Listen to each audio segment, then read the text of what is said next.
What's going on? What's shaking? What's doing? What's going on, everybody? Welcome to episode 105 of McRae Live. The date today is... Hang on a sec. Yes, the date today is Tuesday, September the 22nd, 2020, 11:05 a.m. Eastern Standard Time. I am coming to you live from the VoiceMann Studios in Toronto, Canada. You know what? Fuck it. Let's play that again. Does that sound familiar, that little track? Let's play it again. You guys remember this track? Do you remember this track?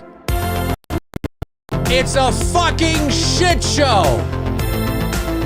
Mood and atmosphere. No, it's garbage. It's fucking garbage. Mood and atmosphere. The old intro. The old intro. That is the old intro.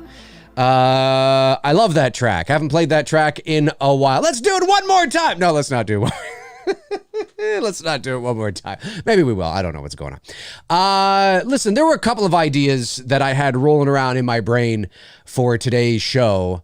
But I'm going to be honest with you. I'm exhausted. And I thought, you know what? I'm just going to do a Q&A. I'm going to let you guys do most of the work. It's been so intense. Like, you know, I keep saying this to people. It's the good kind of intense, but it's been so intense. I have never in my life, not that I've worked on a shitload of movies or anything, but I've never in my life worked this hard, probably on anything. It's just intense. And it might sound kind of funny to the average person because it's, you know, it's a short film. It's just the degree for which we're going at it. You know what I mean? Like, it's everything that's involved and everything we're doing. I mean, the VoiceMann Studios here has become also the production studios for It's Me, Billy at the moment. And you can't see anything over here, but I have like boxes and shit and stuff piled. I don't want to show you what that is because it'll give away some shit. But it's intense. Last night I had a production meeting with our DP, Greg Bennett, and Bruce, of course. And then after that was about 2.5 hours. We had to finish off the shot list talking about that. And then we jumped, and then myself and Bruce talked for about another 2 hours over things that producers have to talk about. And then this morning, I've been up since 7:30 this morning, firing off emails, it's just so, it's great, but it's so intense. And then, of course, on Sunday, myself and Bruce and, you know what? I didn't even get this ready. Myself and Bruce finally got together with the ladies, the lovely ladies of It's Me, Billy. Let me just, there's 2 photos here. Here, I'll show this one first. I'm sure you guys have seen this if you follow me on social media, but here they are. There they are. Rock on. That is them. They are, yeah, there they are. The ladies of It's Me, Billy. And, of course, on the far left, Victoria Miro, Malika Henney, and Shelby Handley. And, yeah. For those of you that ordered It's Me, Billy t-shirts, this is what the t-shirts are going to look like when you do get them. They're good. Really good quality, 100% cotton. Make sure you don't throw them in the dryer. Make sure you don't throw them in the dryer because they are 100% cotton. But they're very nice, and they look even better in person. And so we were able to all go out for dinner and talk. And the energy, I'm telling you, I don't think I've laughed this much in a long time. And I'm being serious. The energy, like these ladies have such great energy and great chemistry. And here's the crazy thing. Actually, I'll talk about this in a second. Here we all are. And there we are. There we are again. Thank you to the waiter at Kelsey's for taking this photo of us. Really appreciate it. Of course, who's that fucking idiot on the far left? I don't know. He's such a fucking stooge. Anyway, there's that guy on the far left. And then there's Bruce in the middle. And then, of course, Shelby and Victoria and Malika. Now, there's a bit of an illusion happening in this photo. Bruce and I are pretty much the same height. But in the photo, I look a smidgy taller, and I think it's because of the shoes I was wearing. My shoes had a bit more of a sole on them. And then Victoria is taller. She's actually 5'8". She's my height, but she's in heels. So she looks like she's towering over everybody, but she had heels on. So there's a bit of an illusion happening in the photo, because some people are like, oh my God, is Bruce that small? Is Victoria that tall? It's like, no, not really. It's just an illusion. Yeah, Hans Gruber says Dave and the disco platforms. That's right. Hey, fucking Kiss, man. I was Gene Simmonsing it. So yeah, there's a bit of an illusion there, but Victoria is tall though. She is 5'8", so that's pretty tall for a woman, actually, because I think the average is 5'4", if I'm not mistaken. But anyway. So pretty cool stuff, man. I'm telling you, pretty cool indeed. So let me just go to where are we here? There we go. Hey, I'm back. What's fucking going on, you motherfuckers? Okay, so here's the thing. Here's what's interesting is that when we were sitting there was the energy from them was so great. They had never met each other in person, right? They hadn't yet because of the whole COVID thing. So they were sitting there like it was them on one side, myself and Bruce on the other side of the booth. And we're sitting there and just watching them kibitz back and forth to each other. Like we're laughing, like it's as if they've known each other for years. If the energy that we saw at the table, now obviously there's, they're following a script and there's only so much, that can be said, of course. I mean, it's not like it's a film of improv. But just the energy and the natural chemistry that these ladies have, if they can bring, if you even see 25% of that on screen, you'll have no trouble believing that they've known each other for a long time. They seem like, I'm so surprised that they've only known each other, well, as long as we've known them, which is like 6 months. Anyway, it was awesome. We sat there for about 3 hours, talked about the movie and ideas and shots and their characters and wardrobe. And then we gave them the t-shirt and the hats and things like that. And it was just a lot of fun. It's just so much fun. I can't wait to work with them. They're so awesome. Ladies, if you're watching, you're amazing. You get a hat and you get a hat and you get a hat and you... Oprah Winfrey, folks. Let's go. Dave wearing heels. I was wearing the heels. That's right. You're right. It wasn't Victoria. It was me. Yes, it was me. That'd be funny. Can you imagine? Funny. All right. Let me see here. Yeah, just so much fun. So all Q&A, I've just been exhausted. Let's just have some fun. Let's just sit and relax. Let me take your questions for today. Cause like I said, it's just been, my brain is fried. Cause there's a lot to do. And, it's all good stuff. It's all exciting. It's just a lot to do. And I think for me too, I'm the kind of guy that goes like hard into the paint. Intel Wild, if he's watching. But I am. And sometimes I need to remind myself to take breaks. That is something that's probably, I don't know if it's a weakness, because I mean, it's good that I'm such a hard worker. But I have to remind myself to, it's okay to take, it's okay to take 5, Dave. You can take 5, go have a sandwich, relax. And sometimes I lose track of time. I'm just going, because I'm so like, my dad was like that too. So, yeah, I just gotta remind myself, it's okay. Take a breather, go for a walk. You know what I mean? The movie's not tomorrow.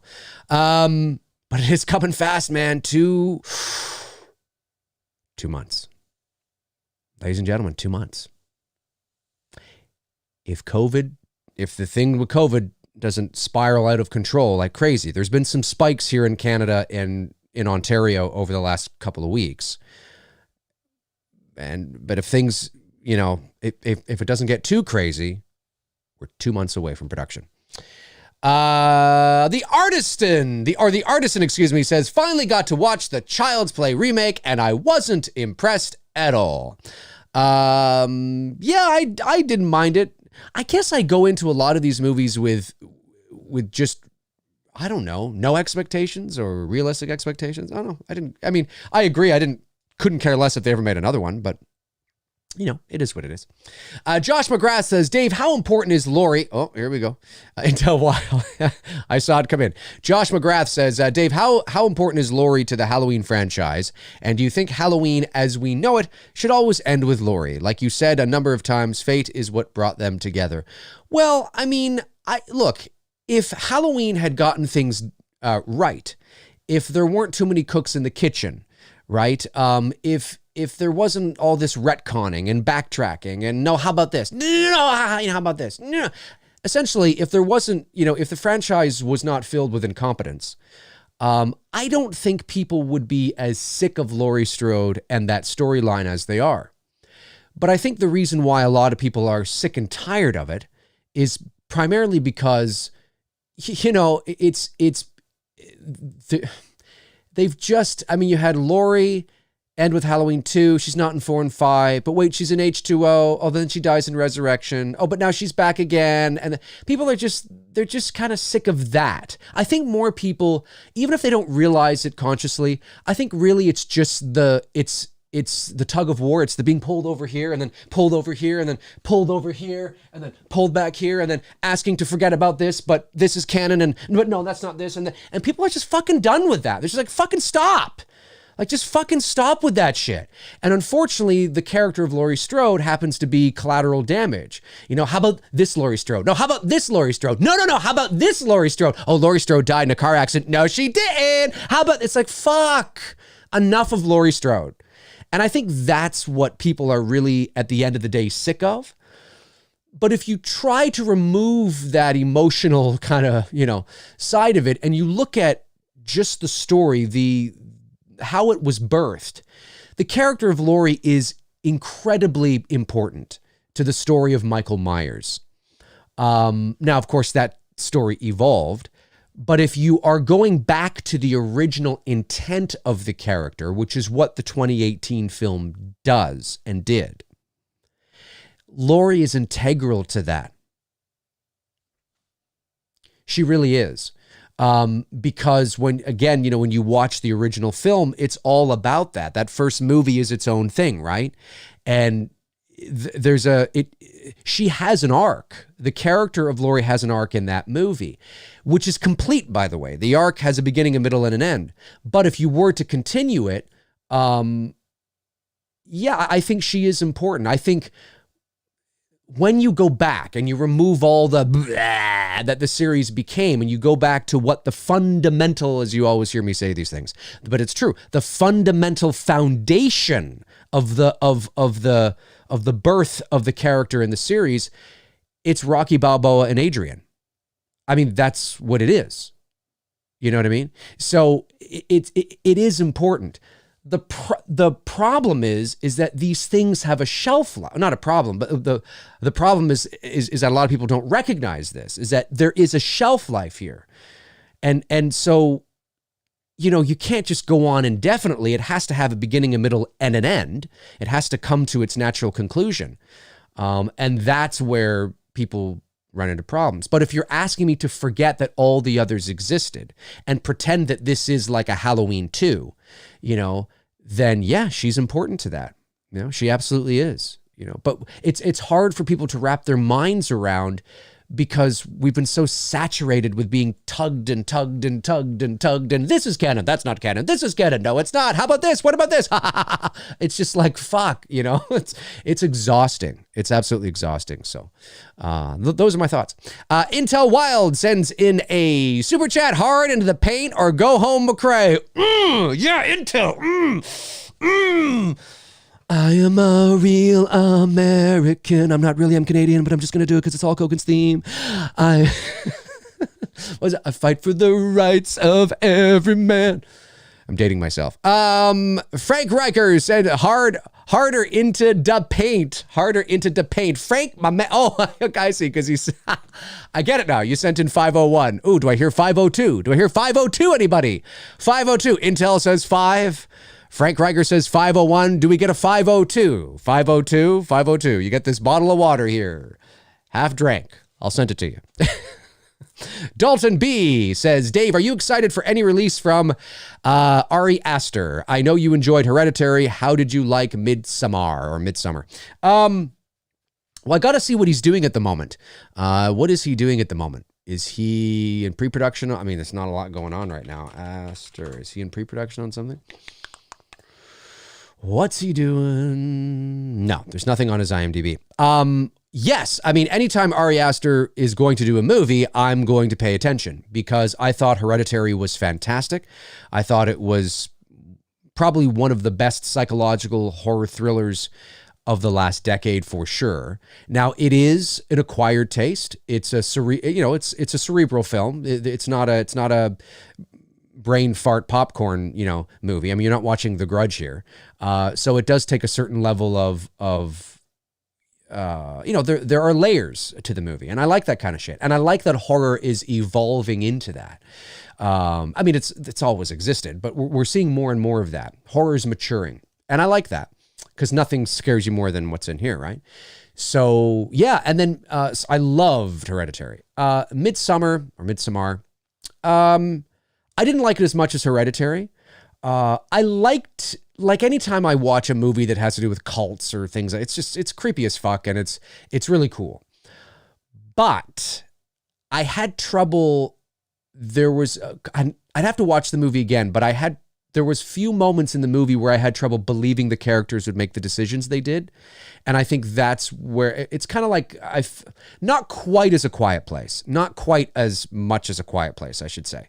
But certainly there was a few moments like that for me. And overall, it just wasn't a bad movie. It was not like a terrible movie or anything. I didn't enjoy it as much as I did Hereditary, but there were some definitely disturbing things in that film.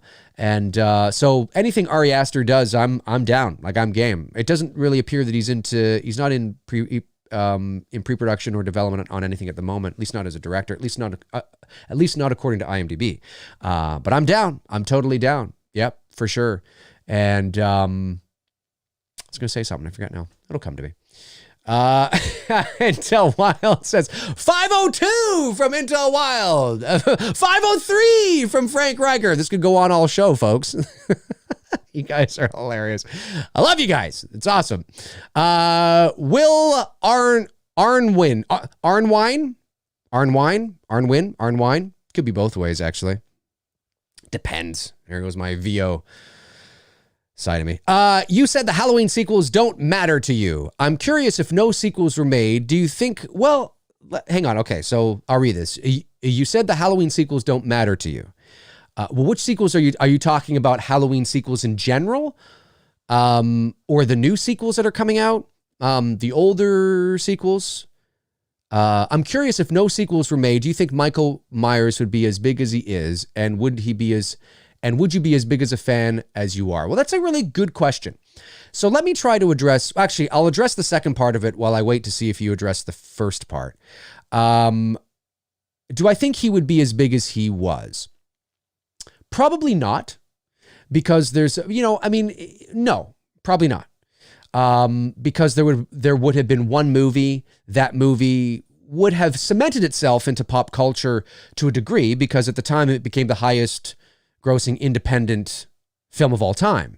So certainly it would be in the record books. It still launched Curtis and Carpenter. And I mean, it still would be a big movie, right? It still would be a recognizable classic. But would he and the franchise be as popular today if there was just one movie? Probably not. That doesn't mean it wouldn't be popular, but probably not. And that's just simple math. You know what I mean? I mean, that's just kind of the way it is, right? Would I have been okay with that?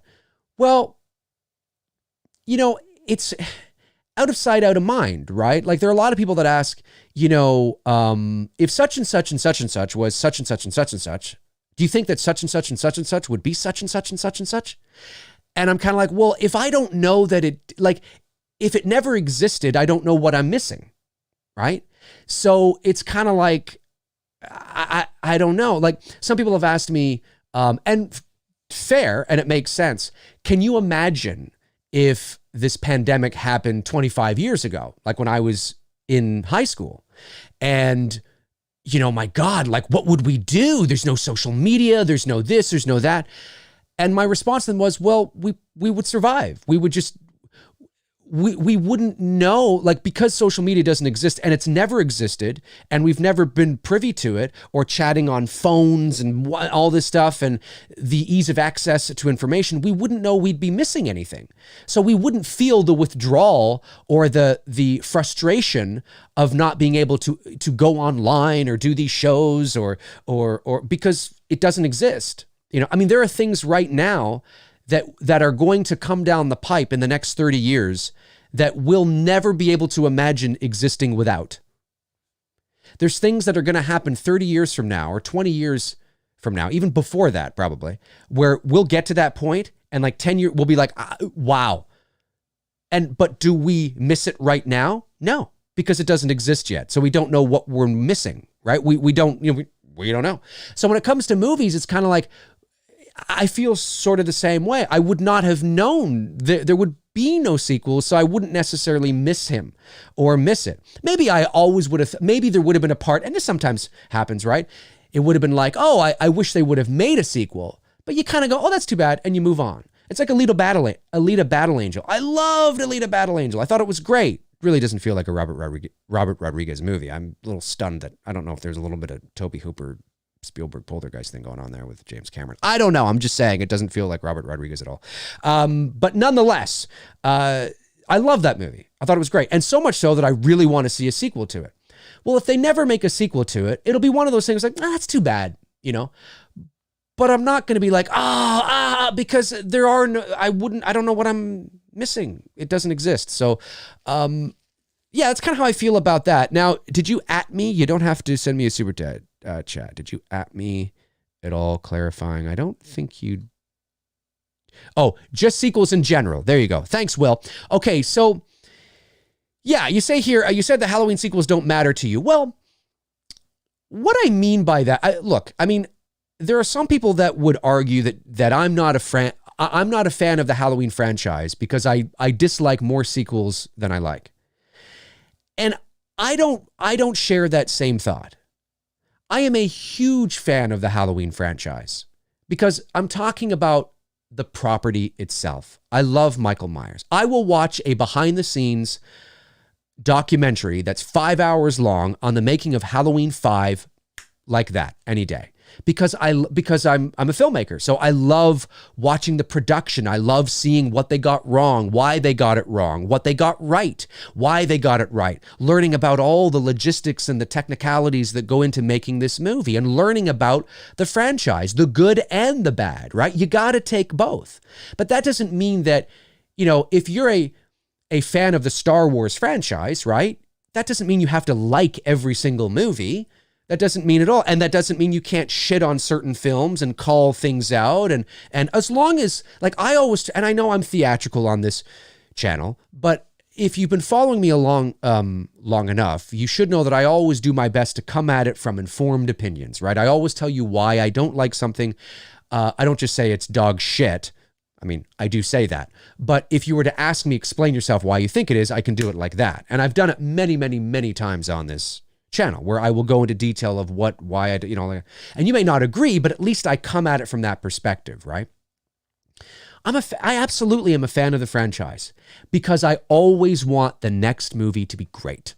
I want Halloween Kills to be great. I'm not a contrarian for the, I'm not a contrarian. And I'm certainly not saying those things just to be spiteful or just because shitting on things is fun. I genuinely want Halloween Kills to be great. I want Halloween Ends to be fucking amazing. Do I think the probability is high that it will be? You know, I'm being realistic, right? I want it to be, but we know how sequels go. We'll see. We shall see. But my fingers are crossed. So I just want to say that when I say sequels don't matter, and the Halloween sequels don't matter, it's largely because they've strayed so far away from what worked and what Michael was, you know, and most of the sequels are garbage, you know, and that doesn't mean that you can't like or that I don't like certain things in a vacuum. where it's like, oh, I like this moment. I like this scene. Hey, you know what? I like this movie from this perspective. But at the end of the day, I think anything after 4 is dog shit. And I only think people really like 6 a lot, not because 6 is such a great movie, although you might think it is, and that's fair. I don't want to take that away from you.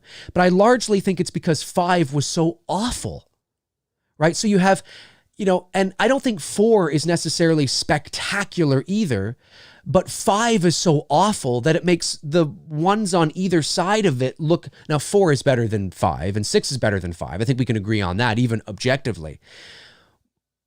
But it's that 5 that just sort of sours everything in the original series, the original timeline, where it's just like, oh my God. I don't think 6 is particularly great at all, no matter what cut you're watching. I don't think H2O is that great, and Resurrection is dog shit. And so, but I'm a fan of Michael Myers. I'm a fan of the IP. I want things to go well, but I'm going to be honest, right? I don't want to just buy into things for the sake of it.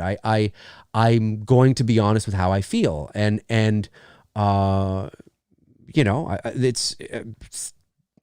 But so when I say the sequels don't matter to me, you said the sequels don't matter to you. It's largely because they're not very good, right? And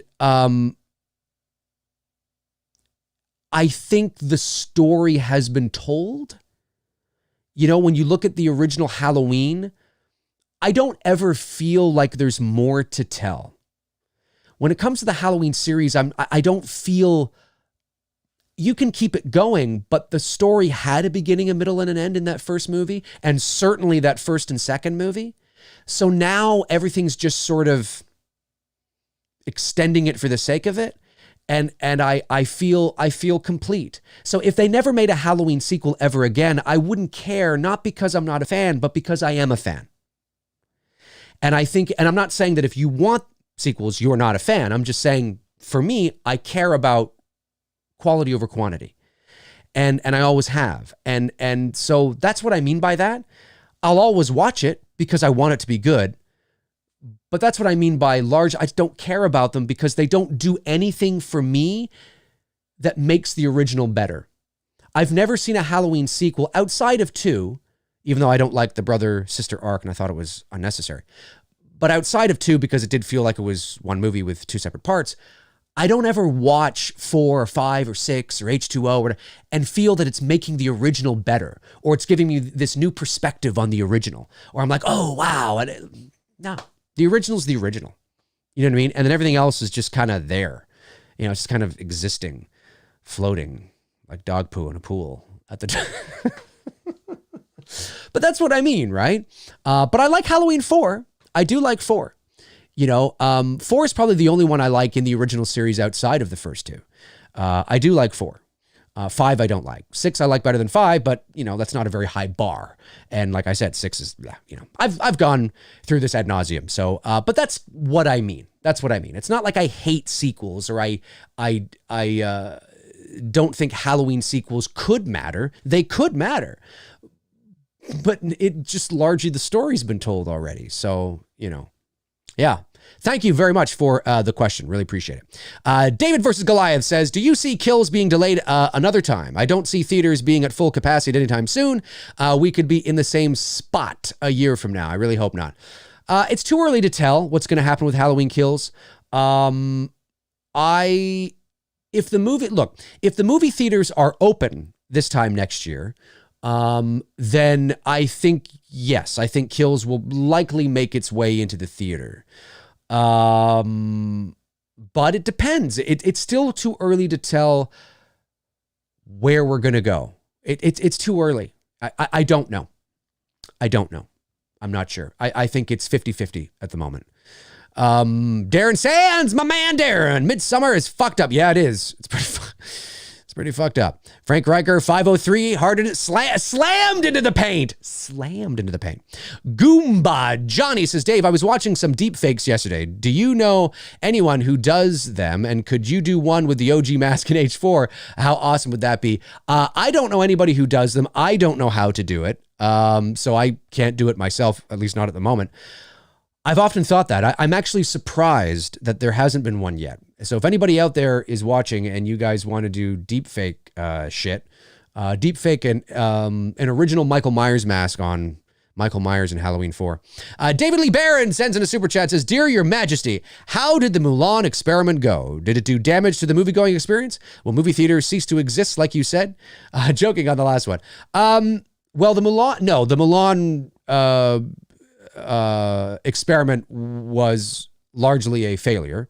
And it did not do... I mean, it made a little bit of money, of course, but it certainly wasn't the, streaming box office, hit that they were hoping it would be.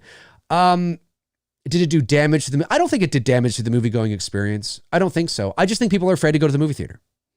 And I think if you were to snap your fingers and say, hey, COVID's gone, everything's great, I think people will go back to the movie theater.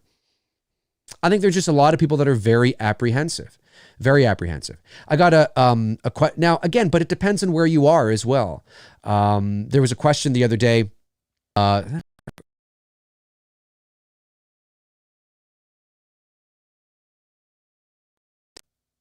Wait, we're here, we're live. Sorry, there was a bit of a hiccup, but we're still here.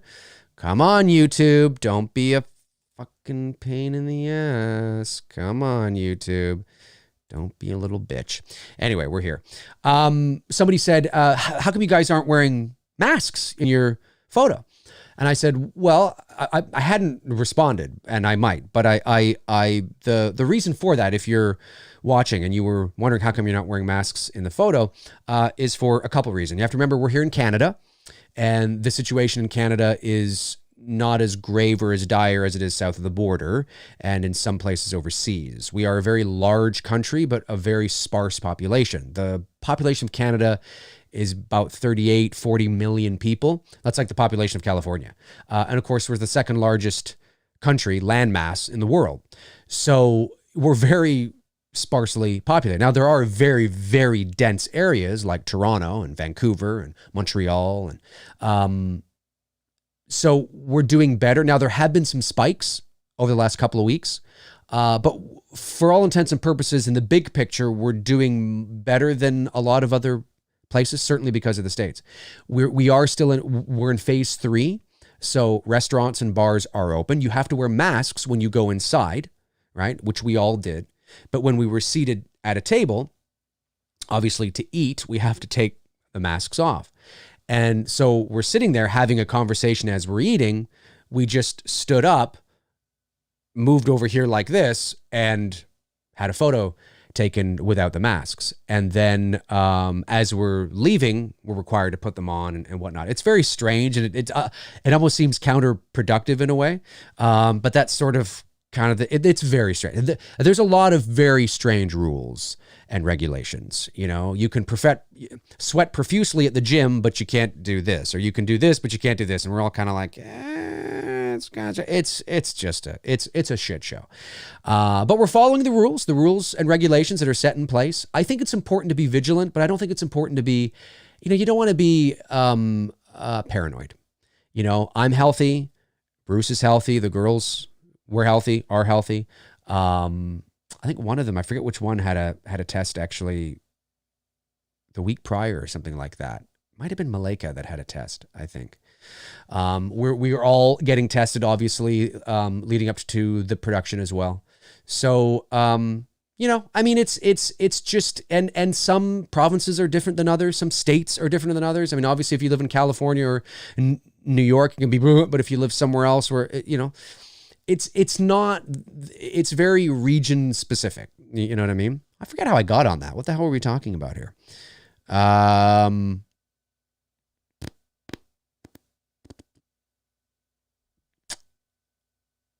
forget what we were talking about. Anyway, I don't know why I got into that. I was probably trying to, well, movie theaters exist. That's right. That's what we're talking about. Right. God, I go off on my tangents, don't I? You love me. So, yeah, so I think it largely comes down to, I would feel comfortable going into a movie theater. Personally, I feel totally comfortable, 100%. Yeah. Now, up here as well, you have to wear a mask when you're watching. You can take it off or put it up to eat your popcorn, I guess. But it really all depends. But if people can feel comfortable, if the movie-going audience can feel comfortable and safe going back to the movie theater, and I only think I really only think that the way that's going to happen is not anything to do with protocols. It's going to be limit your time watching the fucking news, because the news is obsessed with making you scared. Now, what do I mean by that? I don't mean the news is I mean, I know there's fake news out there. But that's not what I'm talking about. I don't mean that the news is deliberately trying to pull the wool over your eyes, although, there are cases of that, let's be honest.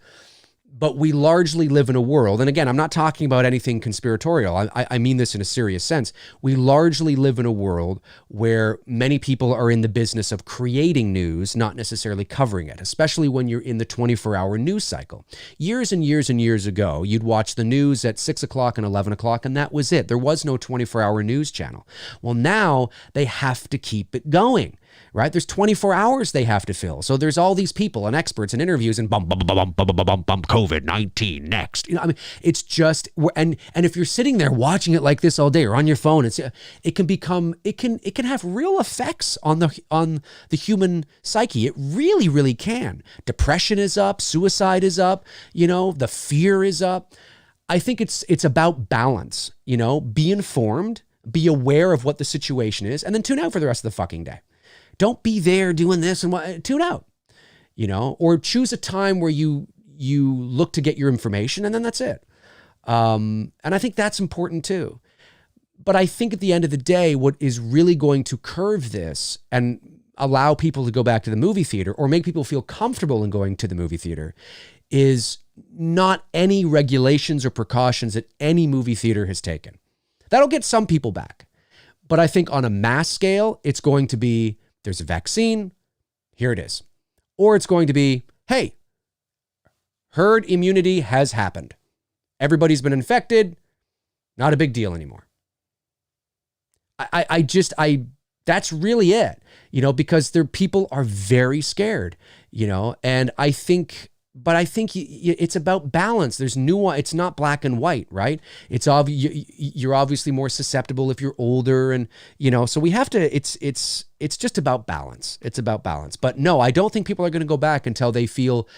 I don't think any level of precautions are going to get the movie theaters open in droves again. I think it's going to be people feeling that it's gone, that the virus is somehow gone, whether that's because everybody's had it or because there's a vaccine, or it just goes away, which isn't going to happen. I don't know. Real Reveal, $7 super chat. Thank you, Real. Says harder into the paint. Ooh, Real. There you go. Also, Dave, I looked at the Billy ad the other day. Have we found our Billy yet? Oh, I see what you're saying. Can't say anything. We are in the process. Billy is being finalized as we speak. And let me just say that we're excited about it.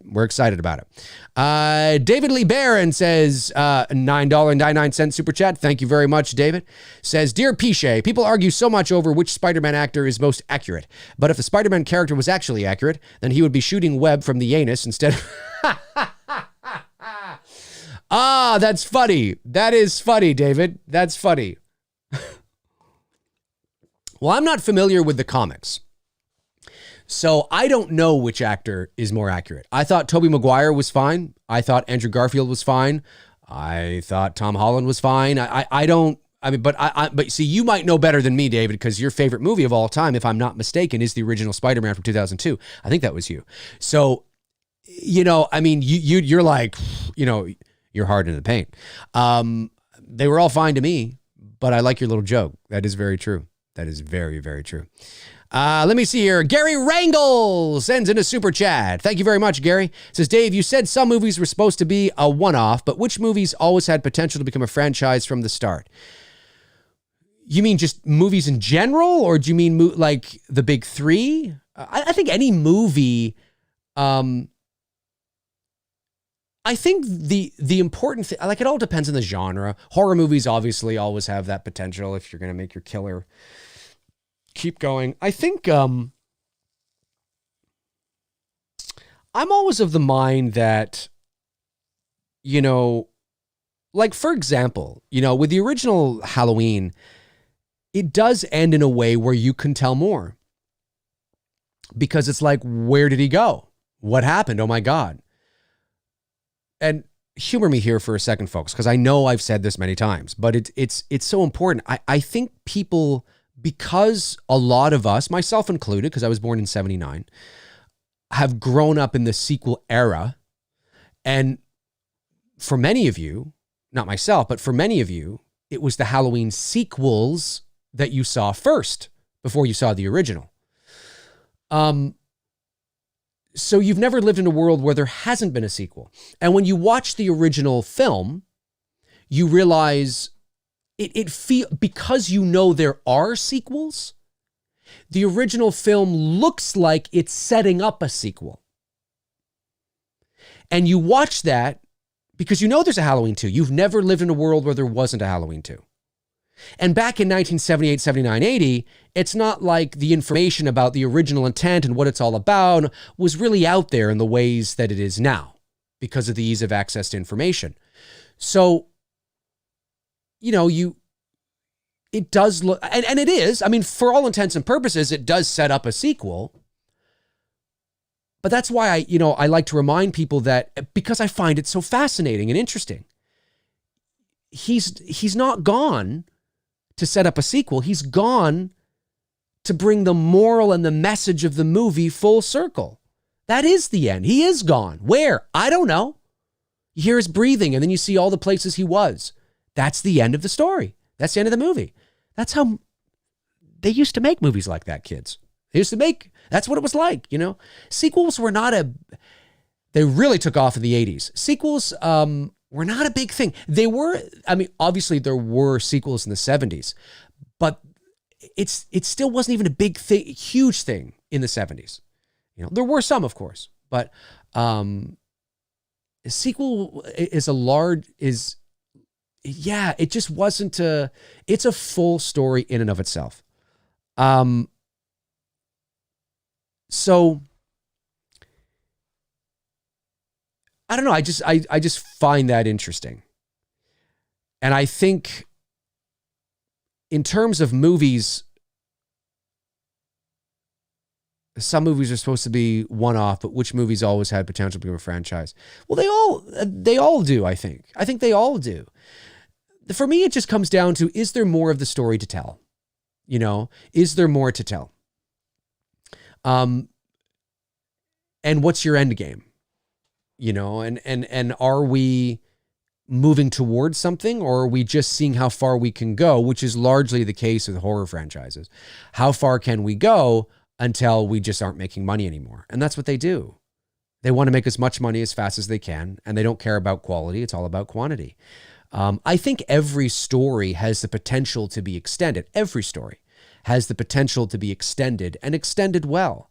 But it comes down to really caring about the story, you know, and story is everything, you know, and that's the most important thing.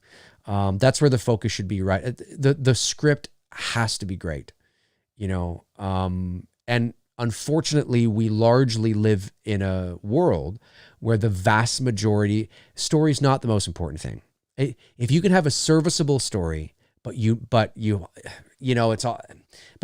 going to get asses in the seats because of a number of other things. That's really all that it's money. It's the bottom line, you know? And I know there's the thing, well, but if they made great stories, they would get people in, but stories, yes, I agree with that, but stories are largely hard to market in that way, you know, unless it's a space epic opera, you know, with a very committed fan base. And horror, it's very hard to do, you know? But I think they all do, you know, there's the potential there, but it's like, you know, when we, myself and Bruce, when we tackled It's Me, Billy, that was one of the first things that we talked about. We said, what is the story? Where do we pick up? Do we try to do a period piece here and it's 1976 now? God, can you imagine the cost of that? All the cars and everything we'd have to get and the wardrobe and stuff. Because we knew we were going to go full tilt on this. We needed to crack the code, you know, and because it's important, you know, and believe it or not, like you think a lot of people spend a lot of time on story. And sometimes they do, but there are deadlines for certain things. And like, we don't have a studio breathing down our neck, so we can take as much fucking time as we want. When a studio says, great, write a treatment, write a script, there's deadlines for it. They want it back by a certain deadline. And sometimes it's pretty quick turnover, you know? And sometimes as a writer, you would want more time, or you need more time. Not too bad. What is it? You got, okay, good. That's good. Okay, good. Okay, great. Does it have Michael in it? Does he get shot? Does he kill people? Great. Let's do it. Yeah. You know? So yeah, it's a great question. It's a great question, but I would say there's always the potential for more. If the story is crafted in a way that makes organic sense. And once you sit in a writer's room where you're trying to fit a circle in a square, whatever the fucking thing is, I always get it backwards, but you know what I'm saying, right? When you're trying to fit something where it doesn't belong, that's when you know your story's done. Your story's done. It's over. Every story has a beginning, a middle, and an end. You know? Great question, though. Jason Nike, my man, Jason says, I'm the same with Friday. I love Jason, and I will watch any Friday movie. I don't normally watch anything past 7, except the remake from time to time. Yeah, I'm not a big fan of the Kane Hodder Friday the 13th films. I like Kane Hodder as a man and as a stunt performer and an actor, and I think his Jason was fine. He's not my favorite Jason, but I think that's largely due to the fact that he was in all the terrible Friday the 13th movies. And I know that there's some that are bad, they're good for some people, like, you know, but I mean, let's be honest here, right? 7 wasn't great. 8, certainly not. 9, certainly not. You know, Jason Space, certainly not. I'm not saying they don't have their fans, but, you know, when you compare it to the rest of the series, it's usually not the ones that are talked about a lot, even though he's the most recognizable Jason, but that's also because he's out there a lot. And Ted White is like, he's got like 90 something. And Richard Brooker, I believe, is dead. So, and Steve Dash is also dead. So, yeah, I'm with you, Jason. I am. You know, if I'm going to watch Friday the 13th, I usually watch 1 through 6. That's it. I don't go beyond that. I can't remember the last time I watched Jason Goes to Hell. 20 years ago, maybe. Seriously. Maybe when I was in college. It's the last time. Last time I watched, well, that's not true. I did watch 7. I watched 7, Friday 13th, part 7. A year ago, I think I watched it. But Jason X, I haven't seen in probably 20 years, you know, when it came out in 01. Yeah, I just don't care about them.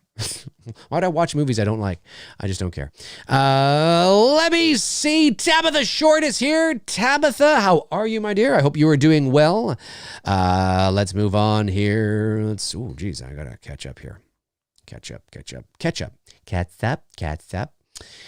David Lee Barron sends in a $9.99 super chat, says, I like how Dr. Loomis says Michael's catatonic. Oh, you did right. Okay. Catatonic state is a conscious act.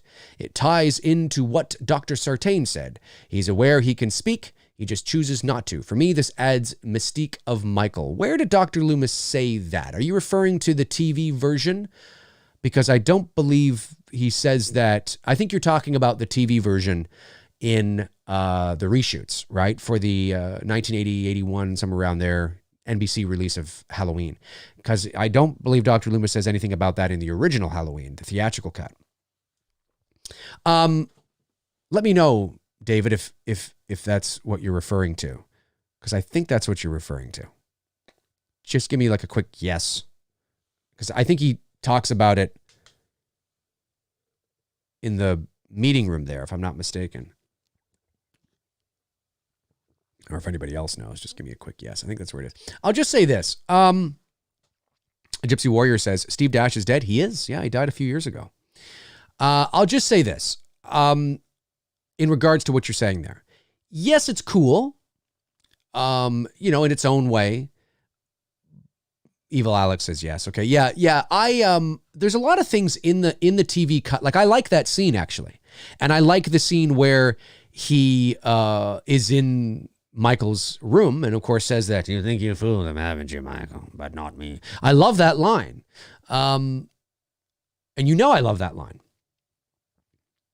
but the TV cut is not officially I mean, again, from a certain point of view, it can be, because there is a TV release of it that you can watch in its entirety with all that in there. But it's not the, again, and I had this discussion on my show the other day. The TV version of Halloween is not, because we have to figure out what is officially canon. Two things can't exist at the same time. They can't. It's just not possible. And I'm trying to look at this as objectively as possible, right? So what's the measuring stick? What's the bar? You hear me say that all the time. Well, then I go to the real canon would be the first one that is released, which is also the broadly accepted and recognized version. When Halloween, the original Halloween, plays on television, it's always the theatrical cut. When you go to buy it in the store, you are always buying the theatrical cut. When there's a new release of the movie, it's always the theatrical cut. When there's a steelbook, it's always the theatrical cut. When, you know, it's largely when you go to watch the movie, what version are you watching? Even if you have the TV one, what do you watch? Now, maybe you watch the TV one, but I'm just saying the vast majority will watch the theatrical cut. And I've always said that I think, so that to me is, you know, and because I don't see that scene in the original, maybe it did happen. I didn't see it. It wasn't presented to me. It didn't happen.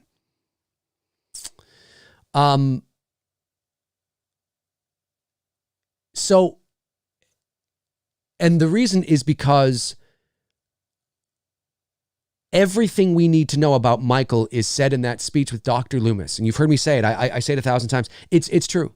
We don't need to know anymore. It's such a beautiful speech, and it makes so much sense. You know, I met this 6-year-old child with this blank, pale, emotionless face, the blackest eyes, the devil's eyes. I spent 8 years trying to reach him, and then another 7 trying to keep him locked up, because I realized that what was living behind that boy's eyes was purely and simply evil.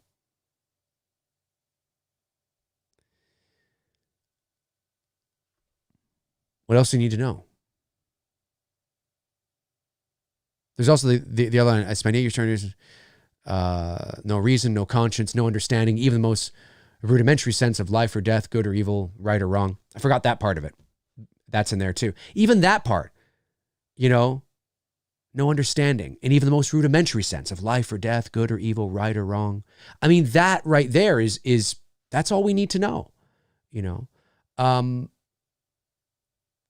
So yeah, like, I mean, it's unnecessary. It's unnecessary. The more ambiguous Michael can be, and you walk that, it's all about walking that fine line. The more ambiguous Michael can be, the better. The better. The less we know about him, the better. But you don't want to give the impression that he's this literal supernatural being. You just want to keep the ambiguity there. And the more that we know, he knows how to speak, he just chooses not to. Why? Why'd you say that? Maybe that's true. Maybe that's true. But don't say it. Don't say it. Just keep it out there. Why does he never speak? He's never spoken a word. He hasn't spoken a word in 40 years.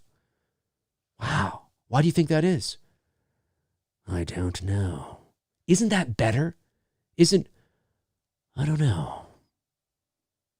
Isn't that better than, well, he knows how to fucking speak. He just chooses not to. Okay, so he's just choosing not to. I don't know. I like the mystery. You know? Now, does it still have mystery? Sure, it does. It does. But I just think it's unnecessary. The less we know about him, the better. All we ever need to know about him is that he was a 6-year-old child, a blank, pale, emotionless face, the blackest eyes, the devil's eyes. This guy spent 8 years trying to reach him, then another 7 trying to keep him locked up because he realized what was living behind that boy's eyes was clearly and simply evil. Done. That's how I feel. Let me see. Let's rock here. I got some super chats I got to get to. Cordell, thank you, buddy. Says, thoughts on the 2 more Joker sequels that are being rumored. They apparently offered Joaquin $50 million. I saw that. Again, rumor mill, who knows? Joker doesn't need a sequel. I don't think that was the intent behind it. Obviously made $1 billion, far much more money than they had anticipated. I think there is opportunity there to tell more, but I don't want to see Batman in there. I want this to be, if this is a Joker movie, this is a Joker trilogy. And I think there is, but again, you know, here's the thing we have to keep in mind, and I've said this before, and I'm going to say it again because it bears repeating with this because it's very important. The Joker is not a comic book movie. I mean, yes, from a certain point of view, you can call it that, but it ain't one, man. The Joker is a psychological thriller. You take the Joker out and put me in its place, and the rest can stay the same. It's about... You know, well, but you wouldn't go up and see Dr. Look, I know, you know what I'm trying to say. They told this great story about mental illness and about how it affects certain people and about how dark people, you know, all that stuff. And they used the Joker as the archetype. They used that character to get your asses in the seats because out of all he's a brilliant character to do that with. He was just the catalyst. You know what? We'll tell this story and we'll use the Joker. It was brilliant. It was brilliant. It's not a comic book movie. I mean, like, it is because you're using the character, but it's a psychological thriller. That's what it is. Totally. 100%. 100%. Do psychological thrillers, are they usually trilogies? You know, it's like no, because usually the movies have a beginning, a middle, and an end in one movie. You've told the story over 2 hours. I'm worried that continuing Joker with Joaquin, you better have something fucking amazing lined up. And if you start turning this into more of a comic booky movie, because you need something to keep this story going, you bring in Batman and you bring in this person, and it's like, yep, now it's just becoming like every other fucking movie. You know? So I'm worried about it. And Joaquin doesn't do sequels. I don't believe he's ever done a sequel. Now, you know, money talks, but yeah, I mean, I love Joker. I thought it was great. But I know that this is it's a one, at the end of the day, it's a one-off movie.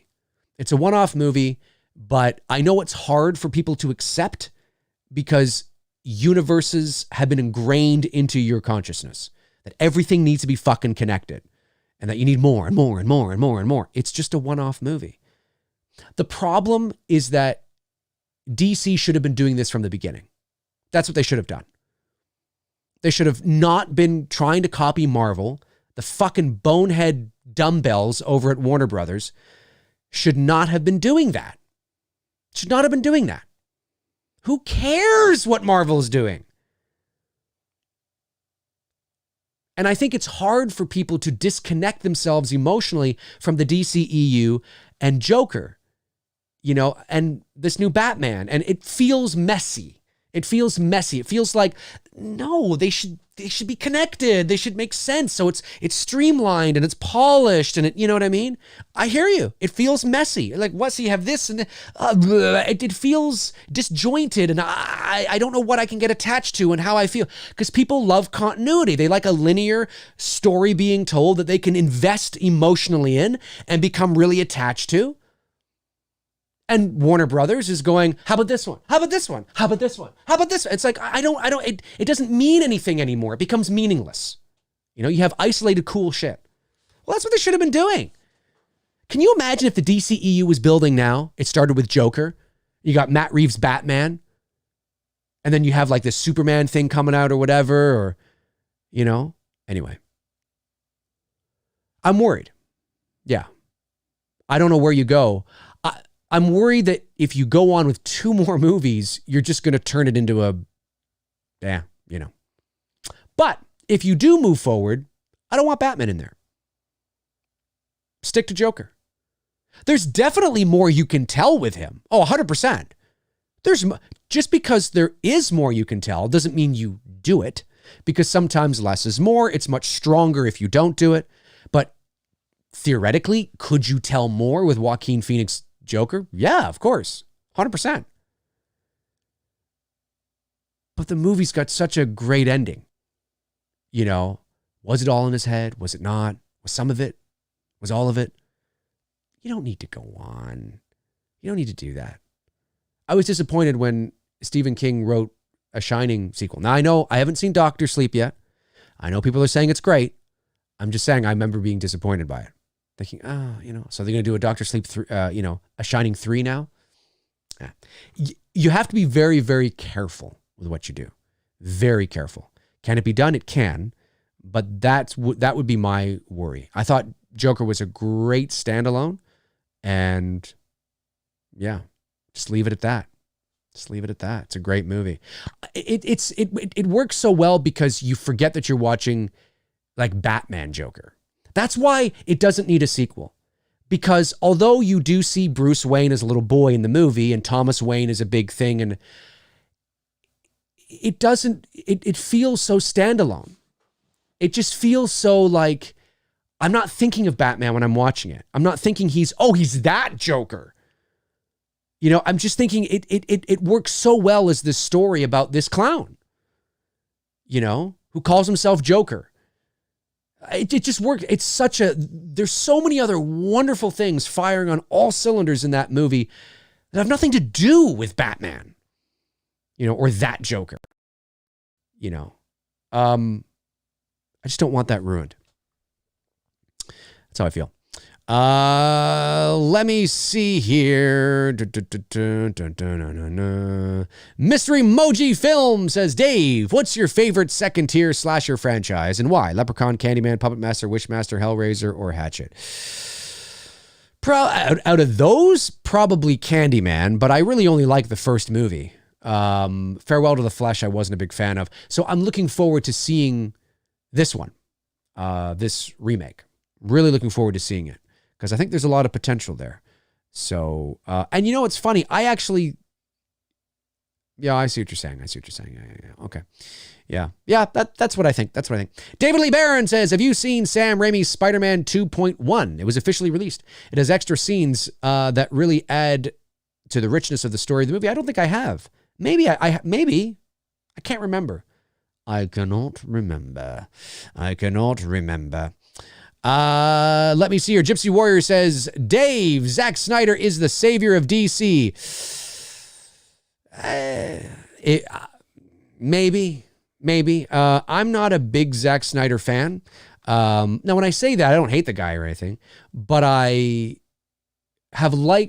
disliked more movies of his than I've liked. Let's put it that way. So, but I'm also not emotionally attached to what DC has done with the DCEU because I think it's dog shit. So I'm just like, whatever. You know, I watched the trailer for, Zack Snyder's Justice League cut, and I was like, okay, looks like a video game. You know, I hate that with Zack. Like, I understand that it's a comic book movie and you want it to look flashy and comic booky, but there were moments in there where it just looked like overly produced. But that's me, I'm a different breed, right?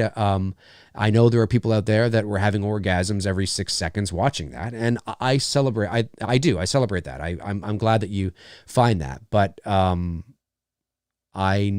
actually, it's funny. If you were to, now I don't know a lot about the other characters, but based on, except for Spider-Man, because I like Spider-Man. I think he's cool.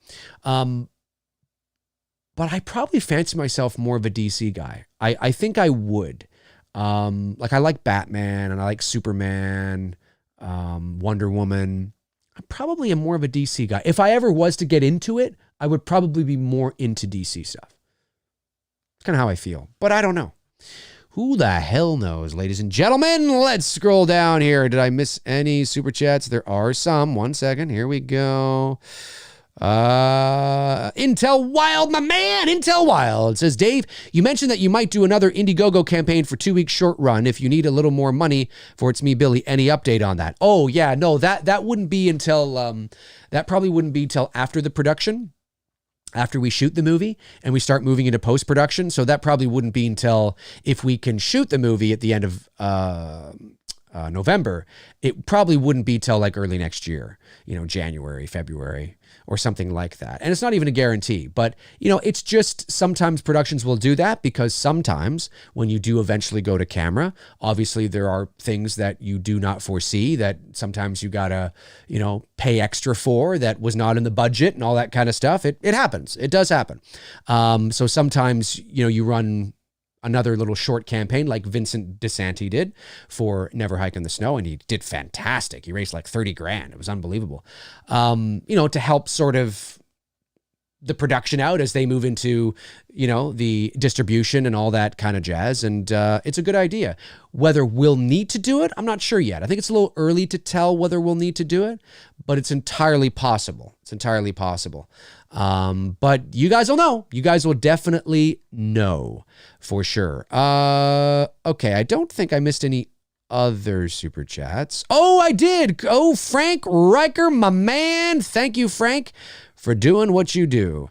Frank says, Dave, would you watch a release of H78, H2, H4 with new added footage like Lucas did with Star Wars and doesn't add to the story? H7, well, we kind of did with the TV cut of H78 and H2. H4, yeah, I'd watch it. Yeah, of course. Yeah. Oh, I'd absolutely watch it. You have to watch it to see if you like it or if you agree with it. So I would definitely watch it for sure. Yeah, 100%. Dia Maria, nice to see you here, Dia Maria. Chris Baber sends in a super chat. Thank you, Chris. Says, just started watching Ratchet series. Oh, right. The wife tricked me into it, but to be honest, it's fucking good. Any thoughts or intentions of checking this out? I might check it out. Yeah, I did see the trailer for it, and I gotta watch One Flew Over the Cuckoo's Nest again, though. I haven't seen that in years. I gotta watch that. I'll probably watch that before I watch Ratchet, because that's the series you're talking about, right? Nurse Ratchet, I'm assuming. Let me just make sure I'm not way off on this. Yeah, that's who you're talking about. Ratchet, yeah. Yeah, I'm curious to check it out. Maybe I'll ask my girlfriend if she wants to watch it with me.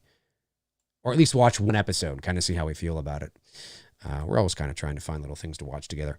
Let's see.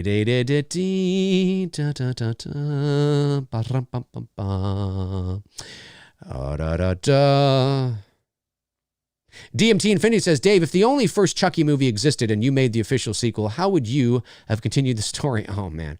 I don't know. Also, if you were to make a parody of any horror film, which one would you pick? A parody? I don't know. Never really thought about it.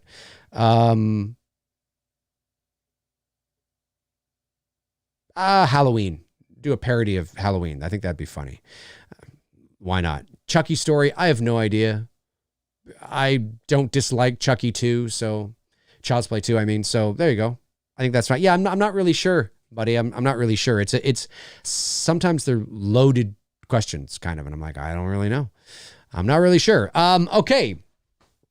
Let's see here. Evil Alex says, what are your favorite cartoons from your childhood? Great question. And what cartoons would you want a live action big budget film for? Well, my favorite cartoon of all time is He-Man, Masters of the Universe, growing up as a kid. And of course, there's the 1987, I think it's 87, Dolph Lundgren movie, which is just awful. He looks like He-Man, but he's got the charisma of a donut. I mean, he's terrible. He said, I have the power. It's like, oh my God, he looks awful, or he sounds awful. Frank Langella, of course, is Skeletor. Courtney Cox was in that movie. She had a role there. It was a terrible movie. When I watched as a kid, of course, I'm like, oh, this is so great. It was a terrible movie. He-Man is so rich with potential. So rich with potential. And now, of course, it's, I guess, gone back to development hell. But it's so rich with potential. And there's a video on my channel. I think it's from last year. It was before I was doing McRae Live. And it's like an hour long. And I dive into my idea for a Masters of the Universe movie.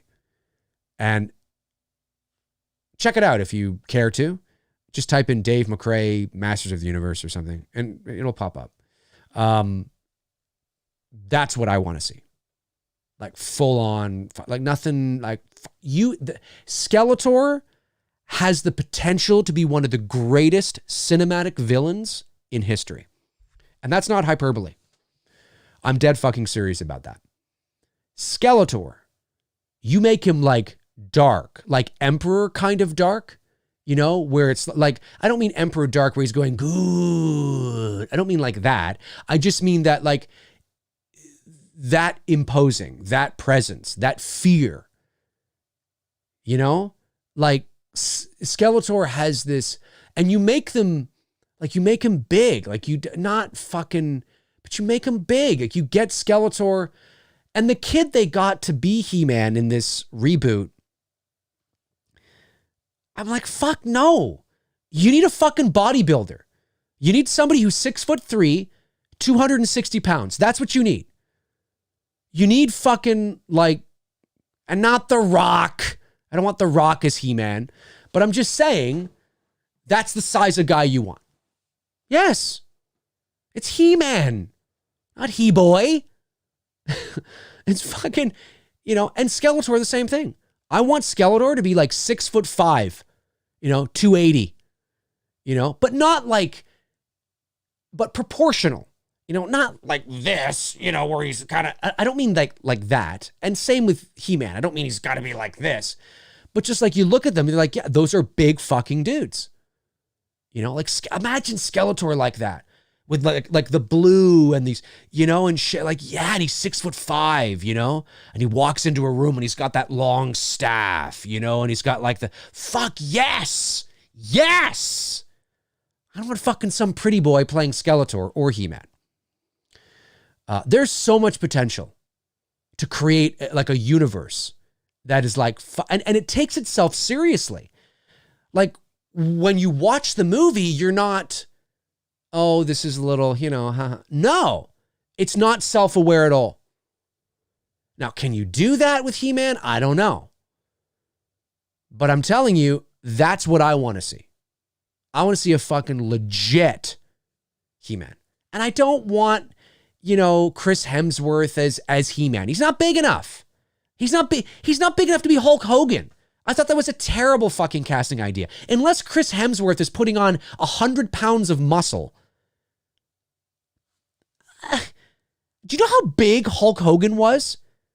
I don't mean tall. They exaggerated his height. He was never 6'8". All right. They do that, you know. It's like Andre the Giant was never 7'5". I'm sorry. He wasn't. 7 foot maybe, but he was not 7'5". And Hulk Hogan was never 6'8". He was probably about 6'4", 6'5". But Hulk Hogan was like 300 pounds. He was huge. Fucking huge. He would squash Chris Hemsworth. It just doesn't make any sense. I don't want, no. So I don't want him as fucking He-Man. He-Man's got to be fucking huge. Again, not laughable huge, not just on the Mr. Universe tour, tour huge, where he's like this, and he's fucking can't walk through doors. I don't mean that. He's got to be big. He's got to be a big guy, and same with Skeletor, same with them all. And maybe there's a little self-awareness perhaps, but if it's done legit and right and full on, I'm telling you, like it takes itself seriously. And the first introduction of Skeletor has got to be, watch my fucking video on Masters of the Universe. Like, do you remember I got all excited there. Do you remember I had something in my throat. Do you remember the introduction to Darth Vader, right? A New Hope. Do you remember the introduction to Shredder from the Teenage Mutant Ninja Turtles? The 1990 Teenage Mutant Ninja Turtles? Do you guys remember that? Listen, it's Shredder. It didn't go anywhere. It was a fun little movie. And it's nowhere near as awesome as Darth Vader, of course. But the introduction to Shredder in the 1990 live-action Ninja Turtle film was awesome. Was awesome. All you hear is, and this thing opens up and you see this shadow moving along. It's that's what like you've got to have Skeletor like that. Like it's, of course, it'd be modernized. It wouldn't be as, but it would be like, can you watch my video and how I describe Skeletor's introduction? I think he even rides in on like Battle Cat or something. Like you got to fucking, Battle Cat? No, Panther. Battle Cat is He-Man. It's Cringer becomes Battle Cat. Panther, I think, is the name of Skeletor's Purple Panther or whatever. Now, again, how you would do that, I don't know. But I'm just saying, man, He-Man, yes. But it's got to be done in the way that I'm talking about. And not with this fucking kid that looks like I could snap him in half. Now, would he work out? Yes. But there's no way that this kid, he can work out, he can put on some muscle. And I could look at him and go, oh, wow, he's put on a lot of muscle. But he's not, he can't go from what he is to He-Man size. No. I'm not going to look at him and be like, oh, shit, he's now 280. No, like he's barely probably 175, 180. Maybe he can get himself to 210 or 200, but he's just going to look like a very sort of, like it'd be like if they cast Mark Wahlberg. It's like, yeah, Mark Wahlberg's ripped. Yeah, he's ripped. Yeah, but he's not fucking He-Man ripped. Okay? We need fucking huge. That's how I feel anyway. Did I answer that? I think that was the last, yeah, because you're asking what my favorite cartoon. Yeah, so that definitely is my favorite. But I like, Inspector Gadget and Fraggle Rock and the Smurfs and, of course, Looney Tunes. Love me some Looney Tunes. Yeah, those were my favorite cartoon. I like the original Ninja Turtles, of course. That cartoon, loved that cartoon. Of course, I was a boy through the 1980s, so that's where I didn't watch a lot of cartoons in the 90s because I was a teenager. So it's not like I was like Power Rangers is way after me. That wasn't a cartoon, but yeah, no, my cartoon heyday was like 84 to 90, like 90, 91. And then by the time I hit, 12, I was like watching more adult kid. I was watching like Saved by the Bell and shit, Anyway, Jake Messman says, hey Dave, do you have access to your Twitter right now? I just posted a failed Halloween 4 mask face swap experiment and tagged you in it. Well, I don't right now, but I will make sure to check it out afterwards, man. Thanks very much. Robert Kitzmiller says, thank you, Robert, for the super chat. What are your thoughts on card counting? Should it be allowed since technically it's just counting cards? Also, are you into gambling? I don't know a thing about card counting. I know what it is, of course, but I don't know the logistics of it or whether or not it should or should not be allowed. I'm not informed enough to know whether or not I don't really have an opinion because I don't know a lot about it. And am I into gambling? I wouldn't say I'm into gambling. I don't mind going to the casino from time to time and playing the slots and things like that, but I'm not a gambler. I mean, I don't know the first thing about how to play cards or poker or shit like that. That's not my area of expertise, man. So yeah, I'm ill-informed. I'm not the best person to ask about that. Wayne Gotke sends in a $5 super chat, says, Dave, remember the little comic books that came with the He-Man toys that look so much cooler and darker than the cartoon? Love those mini comics. Yes, I do remember that. I do. And I'm a big fan of the cartoon, but those comics were pretty darn cool. I absolutely agree. 100%. Oh yeah. Like He-Man's got to go dark, man. You've got to go dark. Oh yeah. Like when we're introduced to Skeletor and you do it kind of like Star Wars, like maybe he's the first thing we see. Good, epic, man. Like maybe you do it at Snake Mountain. That's where we begin. Boom. We come in and we see this Snake Mountain, and all his fucking cronies like Beastman and Merman and Evil Lyn, and they're all like waiting for Skeletor to arrive, And he arrives, the doors are opening, the big gates are opening and shit. And you see this magnificent looking specimen, but it's Skeletor, and you see he's got the hood up and shit, and it's like, oh my God. Like, fuck, I'm getting goosebumps thinking about this. Like, imagine that shit. You know what I'm saying? That's what needs to be done. And it can be done.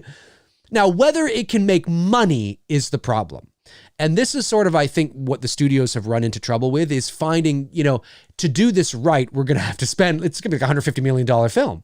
Maybe not quite that much, but I mean, do you know what I mean? So it's kind of like, will this that's the problem. And I think that's why right now all the rage is Kevin Smith's cartoon, because he's rebooting the series and it's a sequel series to the original 80s cartoon. And a lot of the animation, although updated, will be in the spirit of that. So I'm really excited for that. And I have a funny feeling that that's kind of where they're concentrating now. But I'm like, fuck, man, I'm telling you, it's ripe for it, man. It's ripe for it. Okay, another 5 minutes and then I have to skedaddle, folks. I have to skedaddle. Super chat comes in from Ryan. Says, Dave, have you seen Miner's Mountain? It's an award-winning horror short film. Suspense, mood, and atmosphere. And dangling that carrot. Keep crushing it. Thanks, buddy. I've never heard of it. Miner's Mountain. I will have to check this out. And thank you very much for the recommendation. I really appreciate that very much. Let me see here. Scrolling down. What do we got? Robert Thidoff says, Dave, here in the States, we have certain love them or hate them teams like the Yankees, Cowboys, my beloved Notre Dame, Fighting Irish. Does Canada have love or hate them sports teams? Oh, yes. But of course, it would be in hockey because in basketball, we only have one team here in Canada, which is the Toronto Raptors, the current NBA champions. They won't be the NBA champions this year, though, because they were eliminated from by the Celtics, but they're still the champions at the moment. And then, of course, in baseball, it's just the Toronto Blue Jays. So we only have one basketball team, and which is funny because there are other cities in Canada that could totally support. Well, I mean, we did have the Vancouver Grizzlies and the Montreal Expos, but of course they went south of the border. But anyway, yeah, so basketball at the moment, it's just the Raptors and the Jays. But in hockey, of course, we have, Vancouver, Calgary, Edmonton, Winnipeg, Toronto, Ottawa, Montreal. Yes, it's the Toronto Maple Leafs and the Montreal Canadiens. The Montreal Canadian fans the vast majority of people hate the Leafs.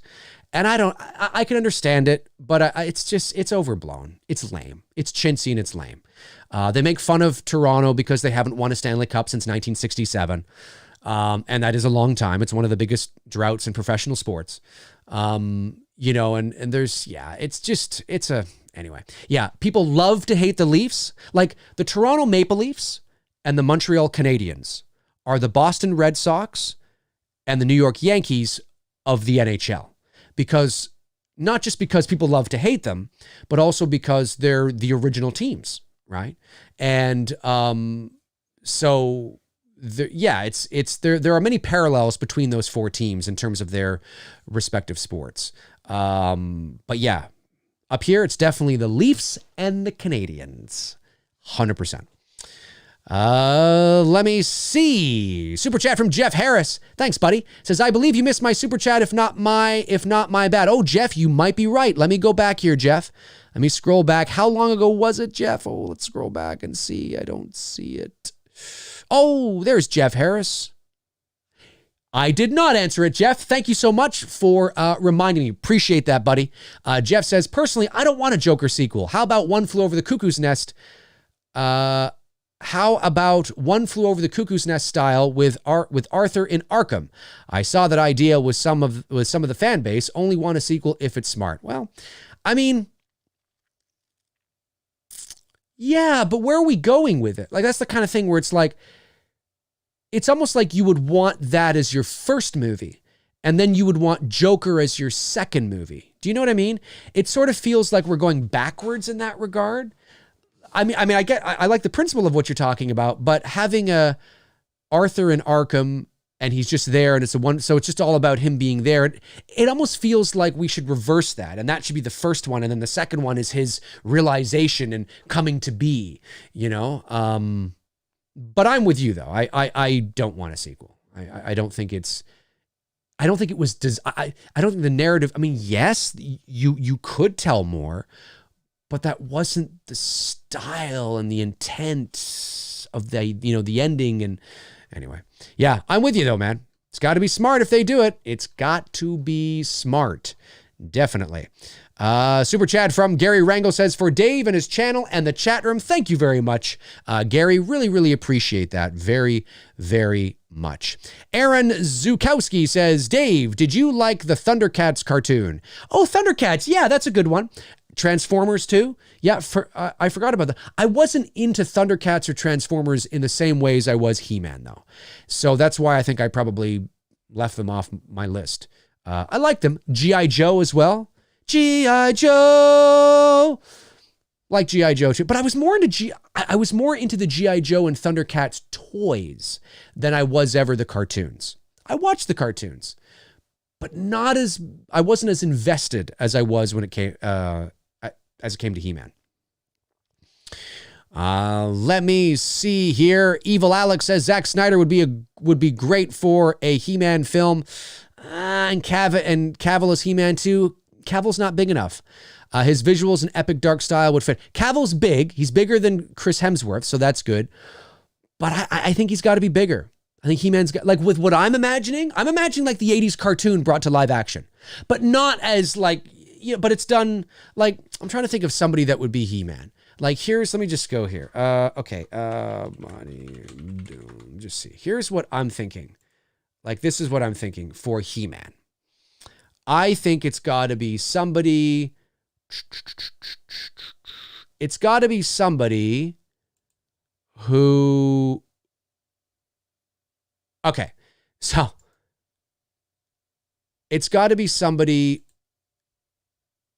So, here's a guy who's huge, but he's not like, you know, hilarious huge, right? Where you're like, what the fuck? Do you know what I'm saying? Yeah, it'd be a guy. Of course, he's posing here. I wish there was one where he was just kind of standing and not posing. But like Henry Cavill is bigger than Hemsworth, and yeah, I certainly you're on the right track. But for me, yeah, I'll just kind of this guy here. Kind of looks like he could be him too, a little bit, but not quite. I just wish there was one of him where he wasn't fucking doing that. He's just all like, I'm like, yeah, but can you just kind of stand there? Anyway, I'll show this photo anyway. And then I got to wrap up here. So this is sort of what I'm thinking when it comes to, like, in this ballpark. Okay, so it doesn't have to be this guy, but certainly in this ballpark is what I'm thinking when it comes to He-Man, right? Like big like this, right? So this is what I'm thinking. A guy that's big like this. Now, if you can imagine his arms by his side, you know, the chest plate over him, the sword in the back, he's got to be a big guy like this. He's got to look like He-Man, you know? And as chiseled and as ripped as Henry Cavill is, and he's great for Superman, because Superman's not this big. Superman is muscular, but Superman's not He-Man, because Superman doesn't need to be He-Man. So because Superman's from an alien world, and you know, but He-Man, this is what I imagine in terms of He-Man. That's the vibe that I picture, right? So not, you know, that's what I think personally. Of course, there's going to be a lot of comments in the chat because we're dealing with a lot of men and guys are all insecure. But anyway. But I think you guys know what I'm talking about, right? So that's what I'm talking about. If I was casting, I'd be looking for guys like that. That's me. And I would be looking for guys like that for Skeletor as well. You know, maybe even a bit tall. Maybe Skeletor is a smidgy taller than He-Man. That's what I imagine. Maybe He-Man's like 6'2", you know, and Skeletor's like 6'5". So there's a noticeable height difference. They're the same size, but there's a noticeable height difference just to give Skeletor a bit more of that commanding, ominous presence. You know what I mean? That's what I'm thinking. Darren says, my wife just walked in and what the fuck was I looking? Well, you know, I'm just saying, but yeah, so that's, you know, and clearly Chris Hemsworth doesn't, I mean, this guy would crush Chris Hemsworth in terms of size is what I'm saying. So That's what I'm thinking about. Okay, I think I got everything. Oh, Patrick Anderson says, thank you very much for the super chat, Patrick. Are you a fan of the Canadian rock band Rush or Big Wreck? Keep on being awesome, Dave. There's a couple of songs by Rush that I like. Big Wreck I'm not familiar with, really, to be honest with you. But there's a couple of songs by Rush that I don't mind. But I wouldn't say I'm a huge fan. At all. But yeah. All right, folks, that's going to do it for me on episode 105 of McRae Live. I want to thank my moderators, of course, Darren Sands, Frank Riker, and Tabitha Short for doing what you guys do. You guys are amazing. Thank you so much for keeping the chat room flowing. And I really do appreciate it, guys. Very, very much. I will be back on Thursday morning at 11 o'clock a.m. Eastern Standard Time for McRae Live. And at least that's the plan at the moment. There isn't anything that's, I don't think, is going to get in the way of that. But yeah, have a great rest of your Tuesday, folks. And in the meantime and in between time, I will talk to you guys soon. And thanks to all the super chats and all the non-super chat questions. Of course, you guys are amazing. Alrighty. Cheers.